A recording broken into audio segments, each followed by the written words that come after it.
देखिएगा कि ये वाला क्वेश्चन हमें किस तरीके से करना है। हम कह रहे हैं calculate the force of gravitation due to earth on a ball of 1 kilogram mass lying on the ground. तो अगर कोई ऑब्जेक्ट हवा में है तब तो उस पर ग्रेविटी एक्ट करेगी, दिखाई देगा। भाई एप्पल लटका हुआ है अगर पेड़ पर और एप्पल को तोड़ दिया या एप्पल टूट गया, तब तो उस पर ग्रेविटी लगती हुई दिखाई देगी, फोर्स ऑफ ग्रेविटी लगती हुई दिखाई देगी कि वो नीचे गिर गया। अभी कोई चीज़ अगर ग्राउंड पर ही पड़ी हुई है तो क्या क्या तब उस पर फोर्स ऑफ ग्रेविटी लगेगा? ग्रेविटेशनल फोर्स तब भी लगेगा, आप कहते हैं हाँ जी तब भी लगेगा। वो फोर्स ही है जो उस पर लगातार लग रहा है, तभी वो ग्राउंड पर पड़ा हुआ है। नहीं तो वो ग्राउंड को मतलब दबाते हुए ग्राउंड में धंसता चला जाए, अंदर जाता चला जाए, ठीक है ना। कोई बहुत स्ट्रॉन्ग चीज़ देखिए, बहुत हैवी चीज़ देखिए, तो क्या वो ग्राउंड में रह सकती है? धीरे धीरे धीरे धीरे ग्राउंड में दबती चली जाएगी अंदर, ठीक है ना। तो फोर्स ऑफ ग्रेविटी ही है जो उसको खींच के रखे हुए है। अच्छा, तो आप इस क्वेश्चन को किस तरीके से करेंगे और फोर्स ऑफ ग्रेविटी कैसे निकाली जाती है? आप ये सोचो, आपने हवा में कोई बॉल उछाल दी, ठीक है, हवा में कोई बॉल उछाल दी और आप अर्थ के सरफेस पर खड़े हो, यानी कि आप नीचे मैदान में कहीं ज़मीन पर खड़े हो, या फ्लैट में नहीं, फ्लैट तो हम तो हवा में बैठे हुए, ठीक है ना। तो हम ग्राउंड पर हैं, ज़मीन पर हैं। तो जब हम ज़मीन पर हैं तो हमने बॉल को उछाल दिया तो वो ज़मीन पर आकर गिरेगी, ठीक है। अच्छा, अब अगर मान लीजिए जिस जगह पर वो ज़मीन पर आकर गिरी है, हमने उस जगह पर थोड़ा सा गड्ढा खोद दिया, 1 फुट गहरा या 2 फुट गहरा हमने गड्ढा खोद दिया, हमने बॉल को उछाला, तो अब क्या वो अर्थ के सरफेस पर ही आकर रुक जाएगी या उस गड्ढे में जाकर गिरेगी? बताइए, गड्ढे में गिरेगी जाके। उस गड्ढे को और गहरा खोद दिया तो वो और गहरी तक जाएगी। तो इसका मतलब क्या हुआ कि आप उसकी खुदाई करते चले जाएं, ठीक है। क्या बेसमेंट जो है वो बेसमेंट कैसे आता है, बेसमेंट कैसे मिलता है किसी भी बिल्डिंग में? बेसमेंट तभी तो तैयार होता है जब बिल्डिंग की खुदाई करी जाती है, ग्राउंड की खुदाई करी जाती है नीचे, ज़मीन के नीचे, ठीक है। क्योंकि ज़मीन के नीचे ग्रेविटी एक्ट नहीं करती, वहाँ मैं बॉल उछालूंगा तो क्या हवा में ही रह जाएगी? वो तो तब भी गिरेगी ना आकर नीचे, ठीक है। तो इसका मतलब क्या हुआ कि जो अर्थ की जो ग्रेविटेशनल फोर्स है वो कहाँ तक लगेगी? वो अर्थ के सेंटर तक लगेगी, समझ गए? वो अर्थ के सेंटर तक लगेगी। कैसे लगती है देखिए, ये अर्थ है, बहुत बड़ा ऑब्जेक्ट दिमाग में ही आता है कि हमको तो ये कर्व कहीं से नजर ही नहीं आती। हमको तो ज़मीन पर अगर देखते हैं, ग्राउंड पे घूमते हैं, तो हर जगह फ्लैट ही फ्लैट नज़र आती है, बिल्कुल सीधी नज़र आती है, तो हमको तो नज़र आती नहीं। अब है क्या कि अर्थ के कंपैरिजन में हम क्या हैं, हम अर्थ के कंपैरिजन में ऐसे जैसे कि एक मामूली सी छोटी सी चींटी, इतने छोटे हैं अर्थ के कंपैरिजन में, ठीक है। हम पूरी हमारी बॉडी चींटी के बराबर है। उस चींटी में भी हमारी जो आँख है, इतनी बड़ी बॉडी में आँख इतनी सी है, ठीक है। तो उस चींटी की भी और छोटी चींटी, तो हम आँख से ही तो सब कुछ देखते हैं ना। तो आप ये देखिए, जो हमको आँख से दिखाई देता है, तो हमने ये कहा कि जो राजनगर एक्सटेंशन की रेड लाइट है, राजनगर एक्सटेंशन की रेड लाइट से एक रोड जा रही है, उसी मेरठ तक जा रही है रोड, ठीक है। तो ऐसा है क्या कि वहाँ पर खड़े होकर अगर मैं दूरबीन लेकर खड़ा हो जाऊँ तो मुझे मेरठ दिखाई दे जाएगा, ठीक है। मुझे उससे पहले बहुत सारे जो है छोटे छोटे स्टेशन पड़ते हैं, दुहाई आता है, मुरादनगर, मोदीनगर, मैं दुहाई तक भी नहीं देख पाऊँगा, मैं मुश्किल से 2 या 3 किलोमीटर तक देख पाऊँगा, उसके आगे नहीं देख सकता। क्यों? क्योंकि उसके आगे अर्थ कर्व हो जाती है। हम क्या है, हमें तो पता ही नहीं चल रहा है कि हम जा कहाँ पर रहे हैं। तो जब हम धीरे धीरे धीरे धीरे जाते जाते हैं, अर्थ की सरफेस पर चलते हैं, तो एक्चुअली हम अर्थ की सरफेस हम ऐसे ही चल रहे हैं, हम ऐसे ही चल रहे हैं। और ऐसे न जाने कितने फिलोसोफर हैं जिन्होंने पूरी अर्थ पर घूमने की कोशिश करी। क्योंकि दिमाग में जैसे ही कभी कुछ आता है ना कि बेटा ये जो है ना, ये जो फ्रिज है, इस फ्रिज के पीछे जो ये जाल बना हुआ है ना, इसको टच मत करना, वहाँ पर करंट लग जाता है, बहुत तेज़ करंट लगता है, ठीक है। छोटे बच्चे को बताया जाता है, जैसे उसको बता दिया तो छोटे बच्चे के दिमाग में ये नहीं आता कि अच्छा हाँ करंट लगता है तो मैं इसको छूऊंगा नहीं, उसके दिमाग में आता है जरा छू करके देखो तो सही करंट होता कैसा है, ठीक है। तो उसके दिमाग में यही चीज़ आती है और ये ह्यूमन साइकोलॉजी है। तो जब ये प्रूव करा गया कि अर्थ जो है वो स्फेरिकल है, एक बॉल की तरह है, तो और न जाने कितने साइंटिस्ट पैदा हो गए। मैं तो उसको फ्लैट प्रूव करके देखूँगा, गलत बोल दिया, गलत एकदम से दिमाग में आता है कि गलत बोल रहा। तो क्या करा कि कोई पैदल निकल गया, किसी ने साइकिल पकड़ ली और उसने ये कह दिया कि मैं एक ही डायरेक्शन में चलता चला जाऊँगा और मैं एक डायरेक्शन में चलता चला जाऊँगा, मैं अर्थ की स्टार्टिंग करूँगा, मैं अर्थ के आखिरी कोने तक पहुँचूँगा और फिर मैं कहूँगा कि ये बिल्कुल एक स्ट्रेट कालीन की तरह है, एक बड़े मैदान की तरह है अर्थ, ठीक है। और फिर मैं कहूँगा कितना टाइम लगेगा, 1 साल, 2 साल, 3 साल, 10 साल, ठीक है, 10 साल तक मैं तो यही काम करूँ, ठीक है। तो एडवेंचरस होते ही हैं इस तरीके के लोग जो थोड़ा साइंटिफिक अप्रोच रखते हैं। करा दी स्टार्ट, चलते गए चलते गए चलते गए, ठीक है। कंपास ले लिया हाथ में, डायरेक्शन नहीं, डिफ्लेक्ट नहीं होगा, डिफ्लेक्ट हो गया इधर उधर तो बात ही खत्म हो जाएगी। मेरे को तो सीधा जाना है, मैं अर्थ के सेंटर, अर्थ के आखिरी पॉइंट पर पहुँचूँगा, उसके बाद बस फिर ऐसे में गिर ही जाऊँगा, क्यों, अब तो अर्थ खत्म हो गई, ठीक है। तो एक थ्योरी ये चली थी, अब नहीं, अब से 200 300 400 साल पहले एक थ्योरी चली थी कि अर्थ जो है ना, अर्थ स्फेरिकल है ही नहीं, अर्थ तो चपटी है, चपटी मतलब प्लेन है, ठीक है। तो कि हम तो चलते जाएंगे और फिर लास्ट में जब अर्थ खत्म हो जाएगी ना, तब भी कहेंगे खत्म हो गया, खत्म हो गया, तो अब वापस आने का क्या तरीका है, वापस आना पड़ेगा, ठीक है। तो फिर क्या हुआ कि चलता गया चलता गया चलता गया चलता गया, रास्ते में नदी आ गई, नदी आ गई, नहीं मुझे कंपास है, मैं चेंज नहीं हो रहा, आ गया नदी, तो बोट में बैठेगा, बोट में बैठ के उसको कवर कर लिया, हाँ सीधा सीधा, इधर उधर नहीं जाना, इधर उधर नहीं, सीधा ही जाना, सीधा ही जाना, सीधा ही जाना, तो ख़त्म हो गया। ख़त्म होने के बाद चलता गया चलता गया चलता गया, कोई शहर आ गया, कोई गाँव आ गया, कोई जंगल आ गया, जंगल आ गया, नहीं नहीं नहीं, अभी जंगल में नहीं जाऊँगा, रात का टाइम है, कोई मार डालेगा मेरे को, ठीक है। तो दिन में निकला, दिन के टाइम पे निकला, जान पर खेल कर निकला, चलता गया चलता गया चलता गया, 2 साल 3 साल 4 साल या जितना भी टाइम उसको लगा, 5 साल जब बीत गए, 5 साल बीतने के बाद यार यहाँ से स्टार्ट करा तो मैं तो यहीं आ गया, और डायरेक्शन मैंने कहीं चेंज करी नहीं है, टेढ़ा मेढ़ा मैं कहीं हुआ नहीं। इसका मतलब हाँ, इतने सालों से जो लोग कहते आ रहे हैं कि अर्थ स्फेरिकल होती है, सही कह रहे हैं, मतलब हम जो ट्रैवल कर रहे हैं, जो हमारे घर हैं, मकान हैं, बिल्डिंग्स हैं, वो सारी की सारी इस स्फीयर पर बनी हुई है। अब सोचिए स्फीयर ही इतना बड़ा है, इतना बड़ा है, इतना बड़ा है कि वो जो स्फीयर है, वो स्फीयर ही अगर इतना बड़ा हो जाए, तो अगर हम एक चींटी के बराबर इंसान अगर देखेंगे तो उनको तो एक मैदान ही नज़र आएगा ना, ठीक है। मेरी बात सभी को समझ में आ गई। तो हम रहते कहाँ हैं, हम अर्थ के अंदर नहीं रहते हैं, हम अर्थ के ऊपर रहते हैं। यहाँ पर कहीं मिट्टी है, कहीं जंगल है, कहीं पानी है, कहीं पहाड़ है, कहीं समंदर है, अलग अलग चीज़ें, ठीक है। तो अर्थ का सरफेस है वो, इसीलिए कहते हैं कि अर्थ जो है परफेक्ट स्फीयर नहीं है, क्योंकि अगर कहीं पर पहाड़ है तो वो परफेक्ट स्फीयर नहीं होगा, वो ऊंचा नीचा हो जाएगा, ठीक है। कहीं पर पानी है तो पानी है तो उसकी सरफेस जो है वो भी ऊपर खाबड़ ऊँची नीची हो जाएगी, पानी बिल्कुल प्लेन नहीं होता स्विमिंग पूल की तरह, ठीक। तो अर्थ एक स्फीयर है। अब अर्थ की सरफेस पर एक बॉल पड़ी हुई है, ठीक है, और बॉल का मास कितना है, बॉल का मास है 1 किलोग्राम, ठीक है। अर्थ जो है, अर्थ के मास को मैंने बोल दिया m1,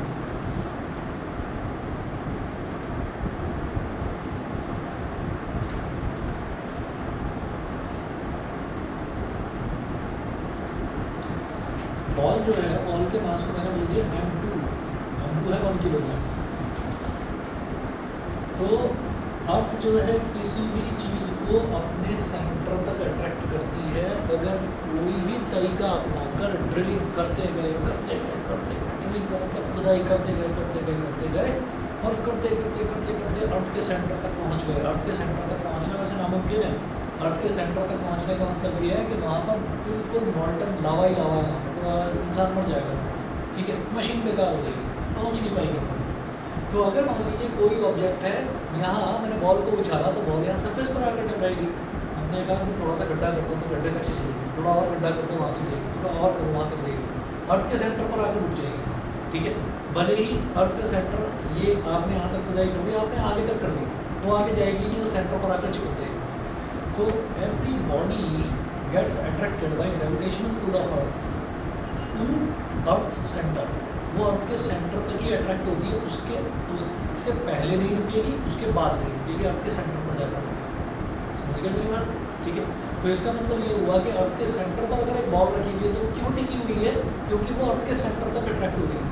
मेरी बात क्लियर है, ठीक है।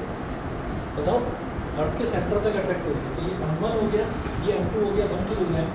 तो इस बॉडी और इस बॉडी, ये पूरी बड़ी बॉडी मास ऑफ अर्थ, इन दोनों के बीच में जो डिस्टेंस है, इन दोनों के बीच में जो डिस्टेंस है, 1 मिनट और, वो क्या होगा, रेडियस ऑफ अर्थ, ठीक है ना।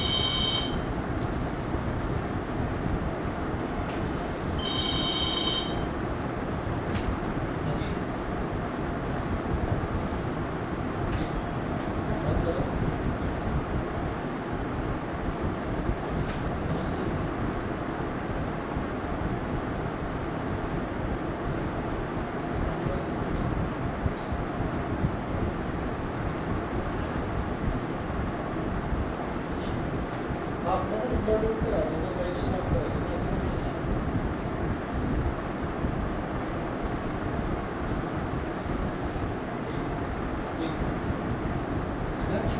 नंबर नोट करना पीछे, नंबर नोट करना 7303 7303 1264 1264 0 ठीक है। ये बात कर दीजिए भाई हमसे, मैं आपका नंबर दूँगा, बात करो। ठीक है, देखो 10 डिजिट हो गई।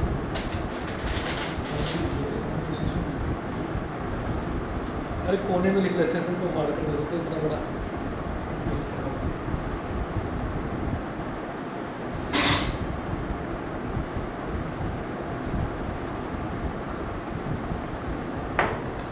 तो इस चीज़ को हमेशा याद रखिएगा कि कोई भी ऑब्जेक्ट जो है वो अर्थ के सरफेस तक अट्रैक्ट नहीं होता, अर्थ के सेंटर तक अट्रैक्शन जाता है उसका, ठीक है। तो अर्थ ये जैसे ये क्या कहते हैं, ये जैसे मान लीजिए एक हमारे पास बॉल है, तो बॉल कहाँ तक अट्रैक्ट होगी, अर्थ के सेंटर तक। तो बॉल से अर्थ के सेंटर तक का डिस्टेंस क्या है, बॉल कहाँ पड़ी है, सरफेस पर, और सरफेस से सेंटर तक का डिस्टेंस कितना है, उसके रेडियस के बराबर, यानी कि 6.4 × 10⁻³ ठीक है। तो इसको लिखें ऐसे,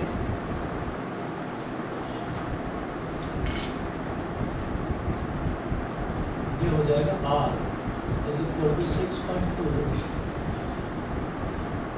10⁻³ किलोमीटर, ठीक है। M1 हो गया, M2 हो गया, R हो गया, ये और G की वैल्यू दे रखी है, तो फोर्स ऑफ अट्रैक्शन आ जाएगा, ठीक है। ठीक है, अब जरा देखिएगा यहाँ पर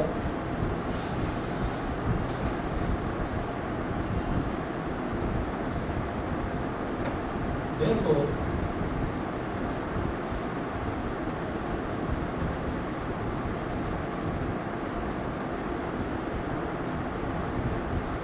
force of attraction due to gravitation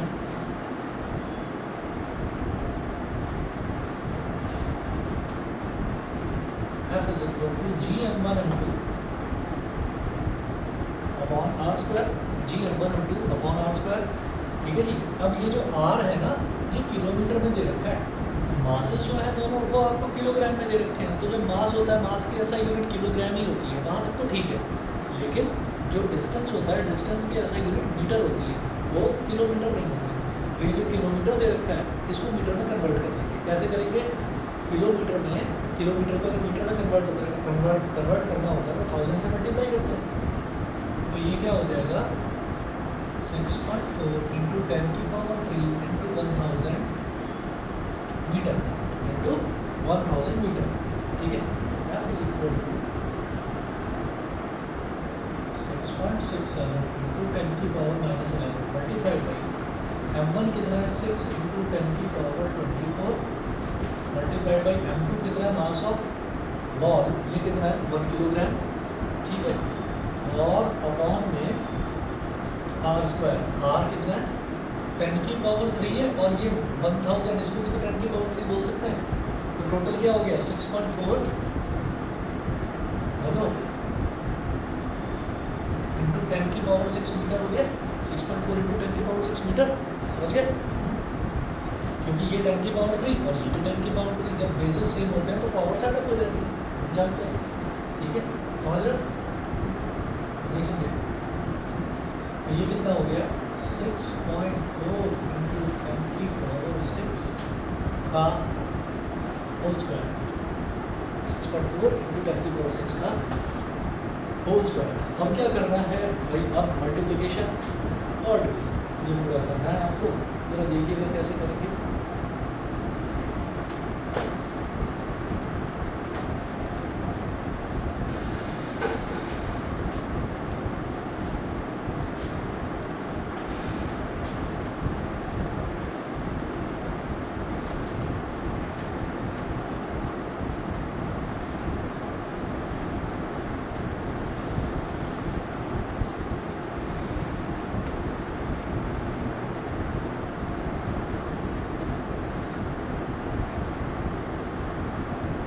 is equal to 6 into 6.67 6 7 जा 42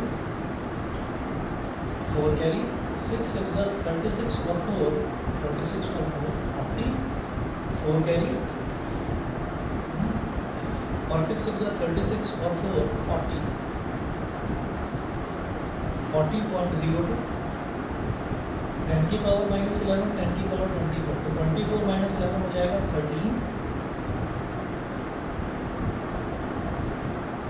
अपॉन में 6.4 का होल स्क्वायर हो जाएगा नीचे 6.4 का होल स्क्वायर। तो इसको जरा साइड में करके देख लेते हैं।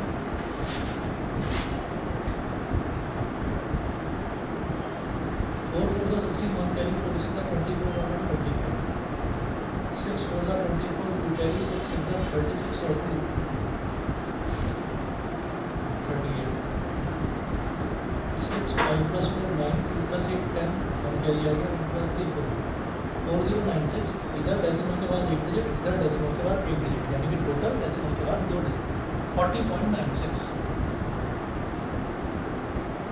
इंटू क्या है इंटू 10 की पावर 6 है स्क्वायर हो रखा है तो पावर अगर होता है तो वो मल्टीप्लाई हो जाती है आपस में। तो 10 की पावर 6 का स्क्वायर है तो ये 10 की पावर 12 हो जाएगा। सही है ठीक है। इसको लिखेंगे 10 की पावर 12 इधर डेसिमल के बाद 2 डिजिट इधर भी डेसिमल के बाद 2 डिजिट तो डेसिमल से डेसिमल कैंसिल आउट हो गया।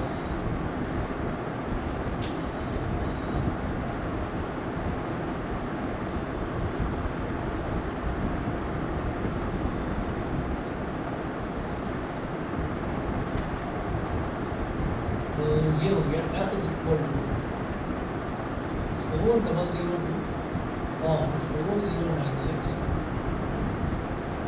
10 की पावर 13 माइनस 12 यानी कि 10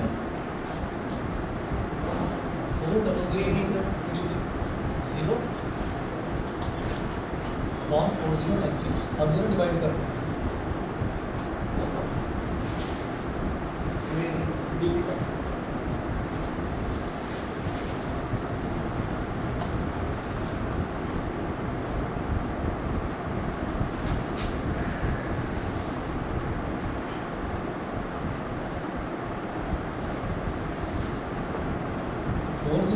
से 4020 को डिवाइड करना है तो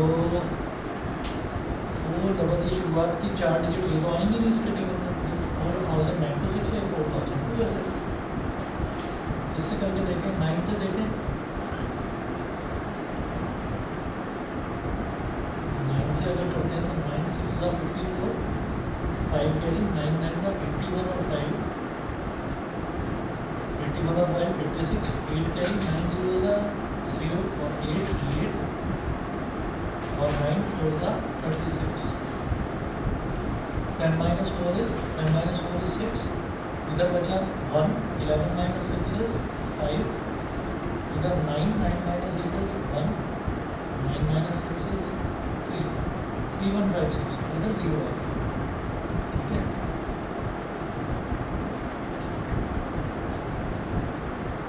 पॉइंट 8 से करेंगे तो उतना छोटा नहीं आ पाएगा 7 से करेंगे 7 6 जा 42 4 कैरी 7 9 जा 63 और 4 67 6 कैरी 7 0 जा 0 और 6 6 7 4 जा 28 9.7 लिख दीजिए 9.7 ये आंसर हो गया। वन प्लेस ऑफ डेसिमल तक रख दीजिए। ठीक है अगली वैल्यू शायद बड़ी आ रही होगी 9.79 या 9.78 आ रहा होगा तो इनका आंसर 9.8 निकल रहा है हमारा 9.7 है उनका 9.8 है तो पॉइंट का इतना थोड़ा बहुत फर्क चल रहा है। ठीक है चलिए जी इसके बाद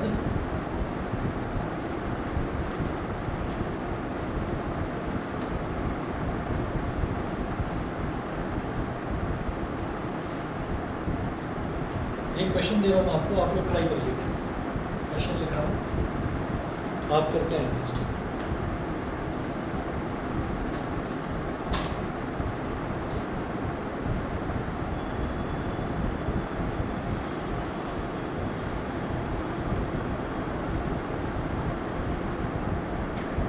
क्वेश्चन है Nawazuddin the earth is 6 into 10 to the power 24 kilogram.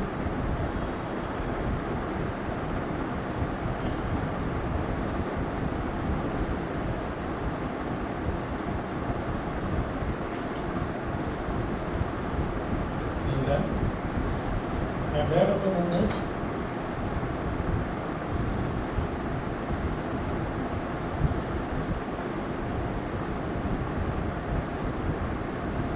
that of the moon is 7.4 into 10 to the power 22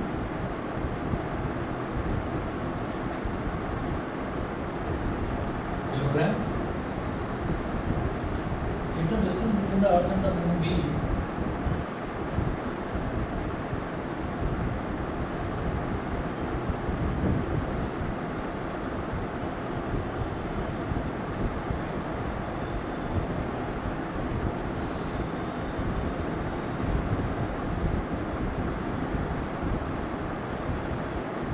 between the earth and the moon be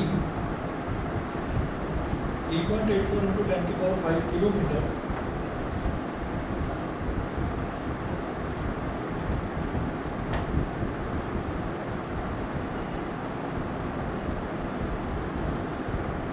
calculate the force exerted by the earth on the moon.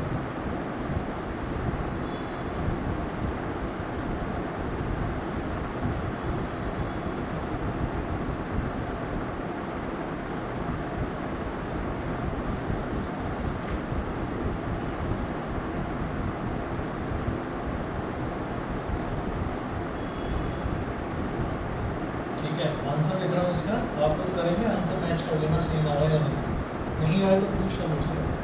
Answer है 2.01 into 10 to the power 20 Newton's.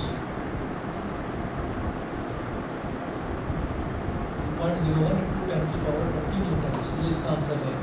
ठीक है, try करिएगा। Mass of earth को first body मान लेना, तो m1 हो गया। मास ऑफ मून ये सेकंड बॉडी, तो ये m2 हो गया। दोनों के बीच का distance 3.84 into 10 to the power 5 kilometre, इसको मीटर में कन्वर्ट कर लेना, ये r हो जाएगा। g की वैल्यू देनी रखी है, तो हमको मालूम होना चाहिए कि 6.67 into 10 to the power -11, उस वैल्यू को लेंगे। कैलकुलेशन वर्क है सिंपल, ठीक है, करके आइए। चलिए, अच्छा कल आपकी क्लास ले सकता हूँ, ठीक है ना? तो किस टाइम रखें, सुबह रख लें 11-12 बजे के आसपास। मैं इसलिए कह रहा हूँ क्योंकि मैं परसों का ऑफ रखूँगा, इसलिए मैं कल आपकी क्लास रखूँगा, परसों का मैं ऑफ रखूँगा। मैं ऐसे ही 10 या 11 बजे क्लास रखूँगा, बता दूँगा। ठीक है, तैयार रहना सब कुछ। सर तो मेरे को डाउट पूछना है। हाँ हाँ, पूछ लेना बेटा, पूछ लेना। ठीक है, मैं टाइमिंग व्हाट्सएप कर दूँगा, आप पूछ लेना।